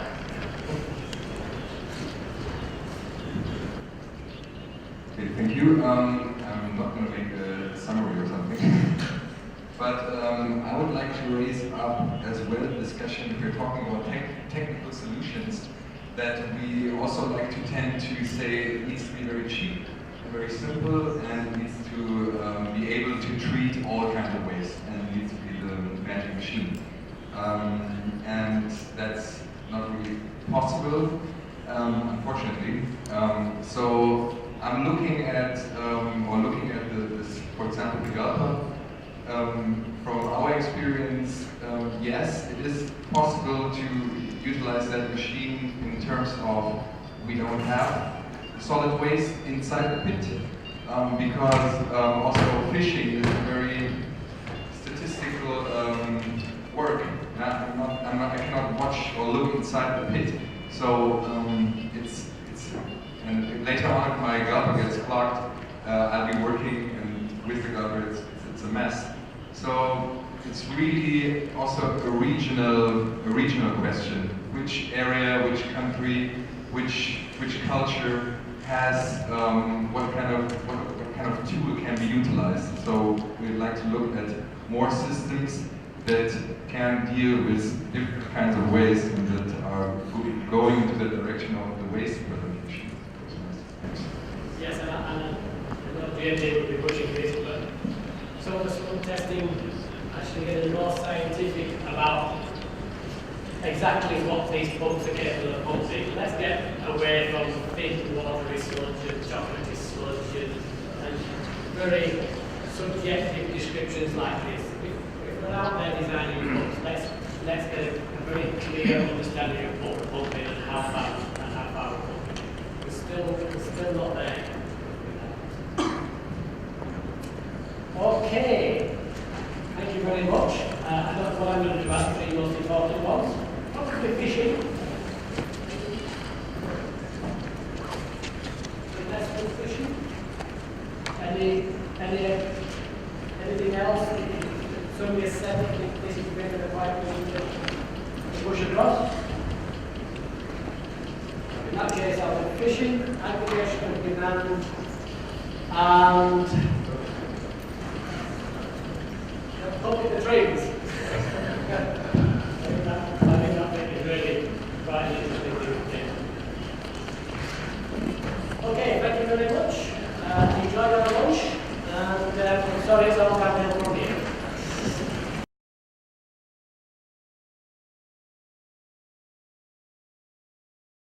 From the holding chamber and transported into a gasifier. And here I should mention our other partner on the gasifier side, which is RTI. So it really is a collaborative effort.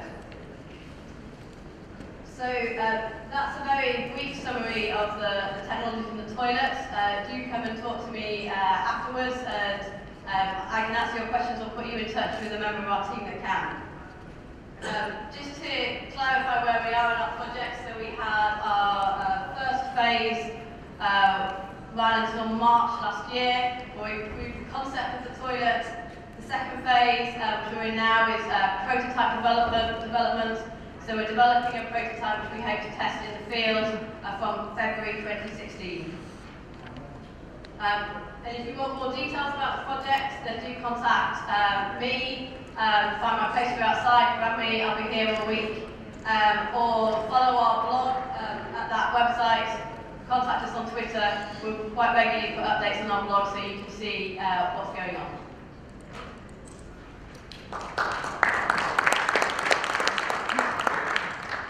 Just to inform everyone, this is a live session. People try to push in as much information as possible within the sessions, but we only have 3 days. I want you guys to take time to actually go and visit the project leaders for the stacking session. I think Sumaya has presented earlier. For those of you listed, you presented a management model for urban sanitation. Holidays poster shows you which influence is the greatest when doing this type of management. Alison has just presented on the RTGC project, the nano membrane toilet. I encourage you guys to actually go visit them and have a look at the posters. I think Maria from the South, she's around, okay? And that's our next speaker, and she's going to speak on urine diversity.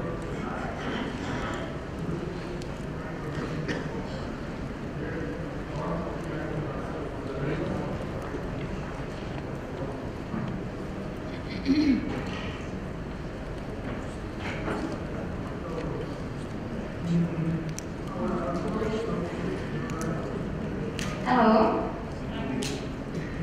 So, as he presented, I'm Maria from Brazil, and I'm just going to point here some main aspects of our project. We've been working with UDD toilets in Brazil, but I mean our research is in Brazil in partnership with the Swedish University of Agricultural Sciences. So we have done some laboratory studies, and what we have find out is that actually the accumulation of feces inside the container of the urine dry and divergent toilets, it happens kind of like what shows in this figure here. What happens inside the containers are like these layers of feces and the covering material that we add after we defecate.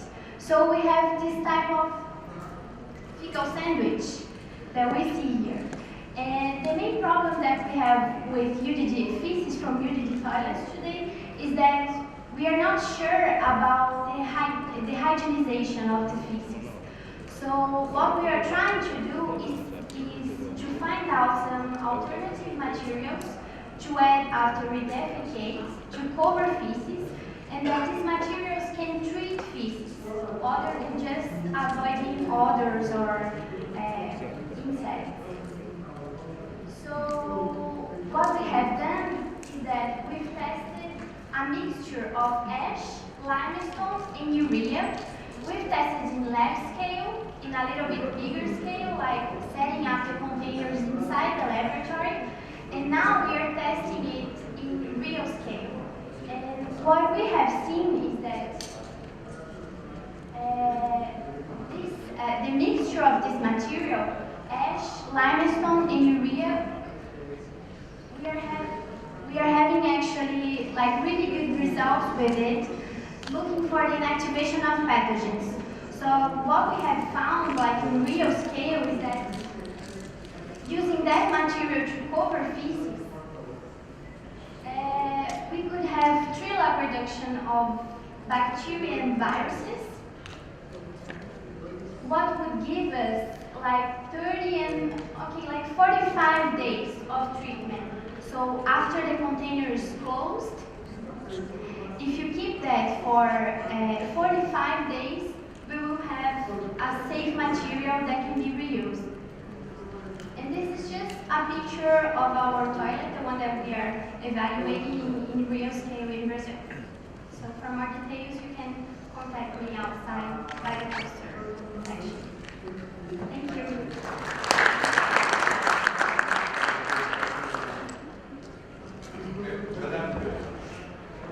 Our next speaker is from Indo.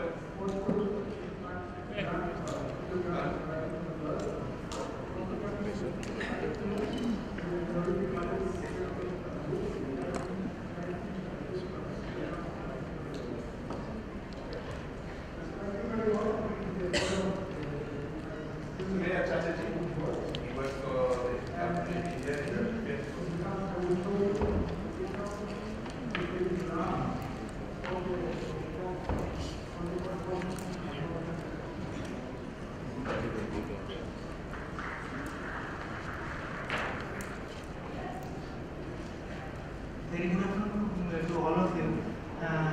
Myself is Esteter.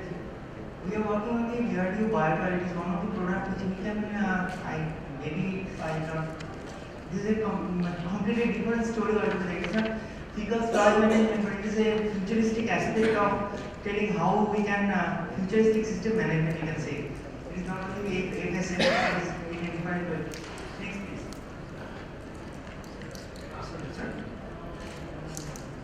The problem with the development of this kind of toilet systems is that we can talk about fecal sludge development, generation, then transportation and involvement of manpower, everything is there. Couple of things are there. But in our laboratory we have developed, we thought for basically if we can reduce the sludge generation, if we can zero in the sludge generation. Is it possible? People will say, most of the thought process will say no. But it is possible. It is possible why? As because if we just think about our gut is having almost 10 times more bacteria than our total body cells. And these bacteria capable of almost digesting many things. Some of the materials we use to ingest, it is not possible to digest. But if we can augment those bacteria into our developed bacterial systems, then it is maybe possible to zero down the sludge generations.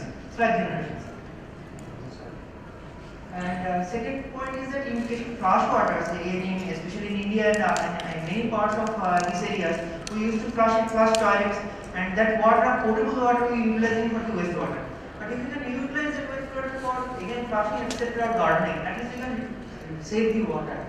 So is it possible? Next part is that low maintenance.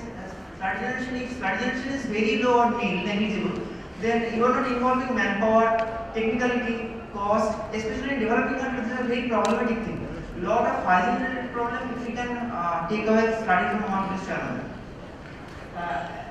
If input of energy is there, then it is another problem to maintain that energy level for drying sludge, etc.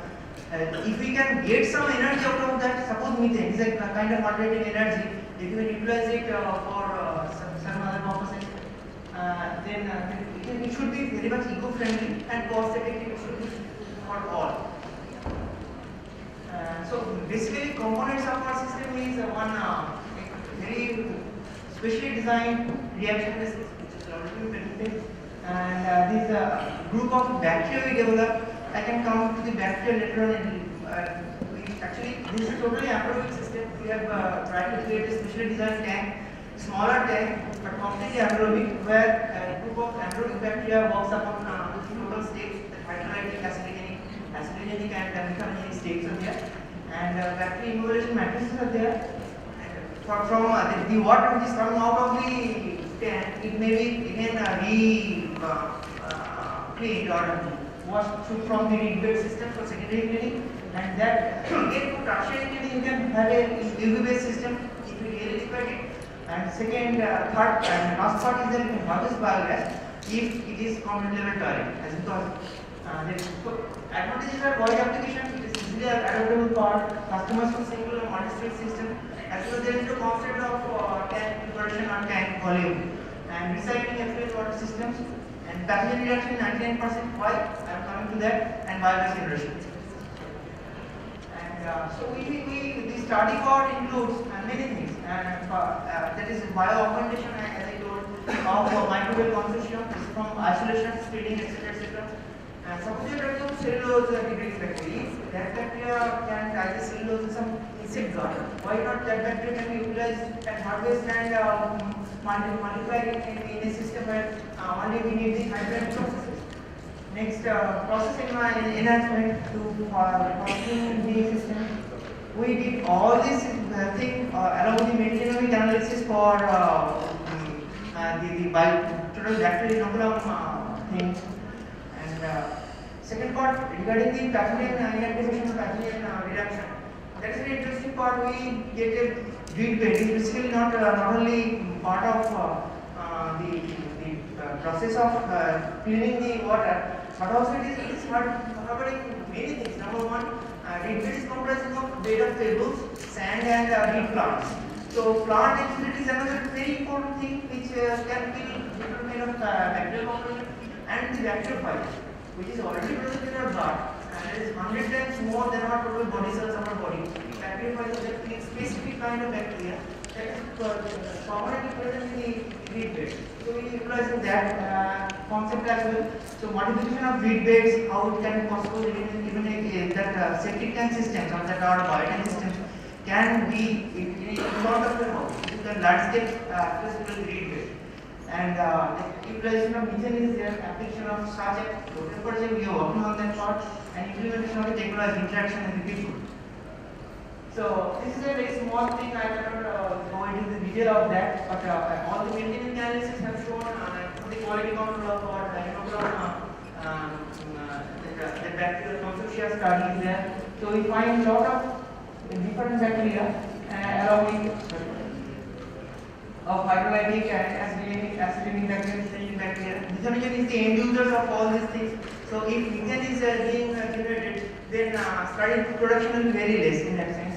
And basically, methanes are totally end users. So hydrolytic part is the most important, and acidemic part is most important in that system. So we have a diversity group of methanogens to produce methane in different conditions. So we are basically concentrating on all the 4 states in our bacterial consortium. And this is the general diversity of our bacterial phages over there. We studied it through metagenetic analysis and in the plate study and our transmission microscope, etc. We did all these things. And another part, we also thought, yes, the study which is coming out, human fecal matter which is within our body system, it is containing not only bacteria but also several kinds of different human enzymes. Being a biologist, I also tried to target out whether that part is present, in that our biotank system. And because those enzymes are basically reacting on that tank as well. So we find out that total functional prediction mix of universal protein, it is purely almost common all these pathways in our system. We have LC-MS studies and everything for analyzing the processes which is flowing over there. So we get very good quality of water after that. This is the water quality parameters. And implementation is usually going on throughout the India. Couple of more than 70 technology partners are there. So we are not basically concentrating on the upper part of the structure as because this is user oriented. If people have money, then we can spend many more things for the top structures. But we are basically talking about the structures which is underground. And a couple of community toilets are there. Very big flat sizes toilets are there. And here in our laboratory, in agricultural laboratory, we are utilizing that water. This is the top part of the tank, this is reed bed only, this is the reed bed, and we are utilizing that water for flushing in. Some visitors were there from our top leaders. And DRD has also very important aspect of Indian Railway, where these kind of same technology, that reed beds are not there, but little bit different kind of tanks are there for Indian Railways, not to a study in practice. So we have a ecocentric and sociocentric techocentric systems made. So these are some of the reaching people is very important for being in the government system. We do have a couple of government partners. We do have presented again at the treatment at Delhi last year, and I also thank here as well for the Gates Foundation who has given me the funding for coming over here. And why implementation are there? We are also thinking about, as because India, we all know, it is almost 60% of total open indicators of the world is in India. Why it is so? We reached out to the people, especially the school level, of very small kids. We did small presentation, small painting competitions over there. And they have, this is class 2, and this is my child's painting.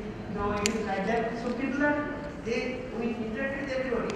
Everybody wants to think, number one, that there must be some water in the toilet system.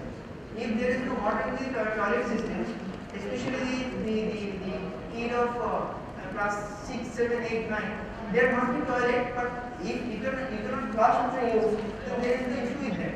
And it is very important that there must be some water available in the system. So our system can provide that reuse of that water, wastewater for flushing and cleaning.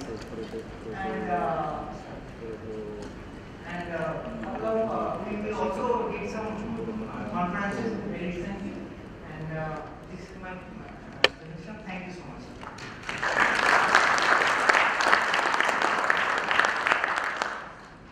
A lot of detail in the toilet. I think if you're really interested, you need to speak to us. There's a poster. We've done 2 presentations within half an hour or 1 hour, basically. Okay. We have Mr. Sumeya, presented on the anaerobic system. Please, if you need more details, we will ask some questions. And Maria presented on the toilets. Does anyone have some quick questions before we start before we move to the next session on the 4 presentations we had? Anyone? Does anyone remember what is the most important factor identified in the management of urban sanitation in Indonesia? One here from me. You can answer that. Okay. Here to the stage. Nate?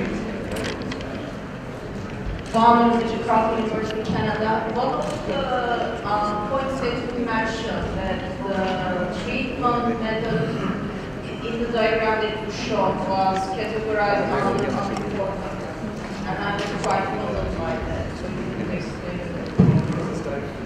So this was directed to the first presentation from Indonesia.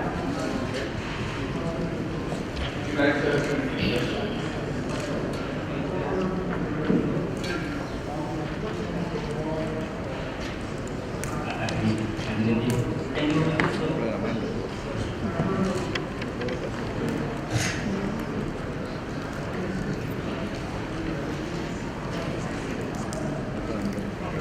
Mr. Carlton, and I think you were going to speak about speaking, so you're the first to that I want to ask this question. In the very last slide that you showed, that there were important factors, unimportant factors, and technology there was under unimportant factor, and I was quite puzzled by it. So you could explain what you mean.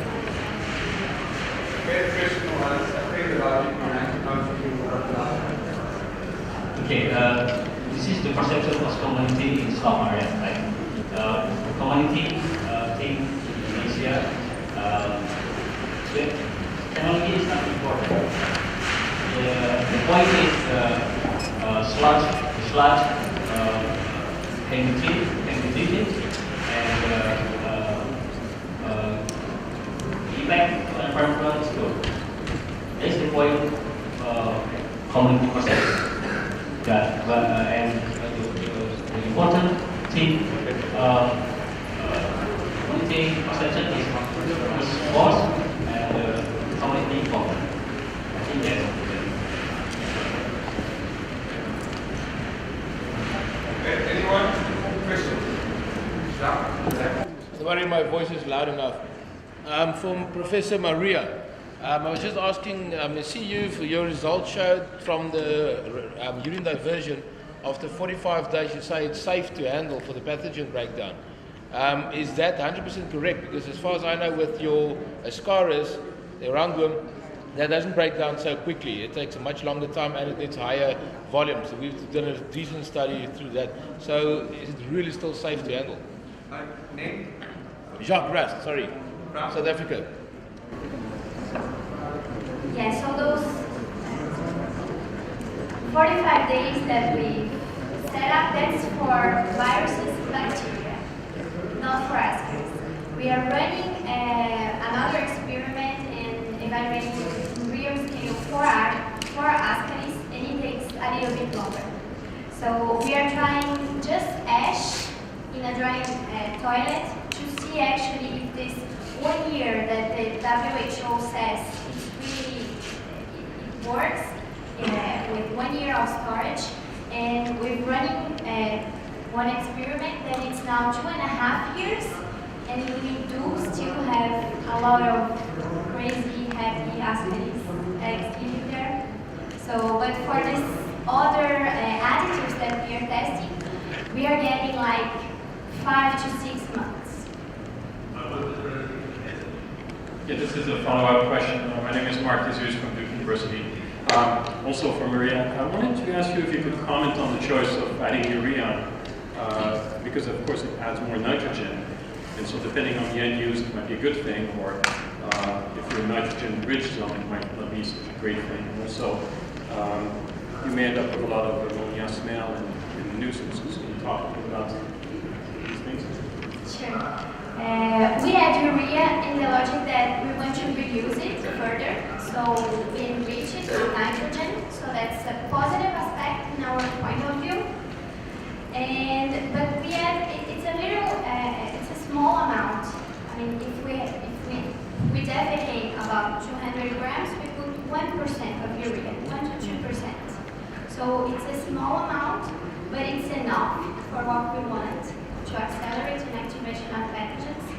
We have to stay, I mean, when the container is full, we have to keep it close, don't lose all this urea, and during the operation, while the toilet is functioning, we don't have like a big problem with ammonia smell. I think that because we have these big portions of ash and limestone, so we mixture limestone, ash, and this 1 or 2% of urea. So it's been working quite well. Thank you. We have one more question and then we'll be in from the session. Hello, I'm Prajendra from AIT Thailand. My question is actually to Alison, Maria, and Soumya, all three of them. It's about the cost per unit on a single household basis as well as a community basis. And how does it financially compare to the existing cost? I'm gonna talk with the Brazilian reality. So today to install like septic tank in Brazil, it costs like a good system with septic tank and post treatment. That is what we are looking for in Brazil for rural areas and all that. It costs for us, it's about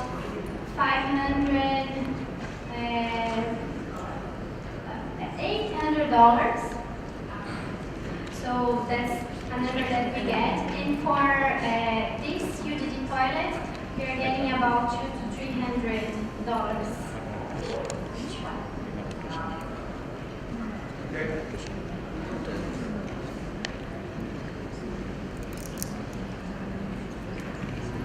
The answer probably the same one. In India also, it costs around, because the volume of the tank, if you have the money, you will make bigger tank like to obviate the erosion problem. In our case also it is around 200 to 250 per dollar per households of 5 to 7 people. Yeah, I would really like to thank our presenters for this live session that they had.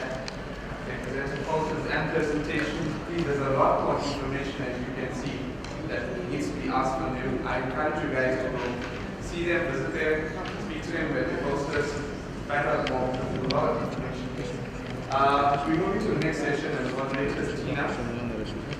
Tina, Nova, still the same thing.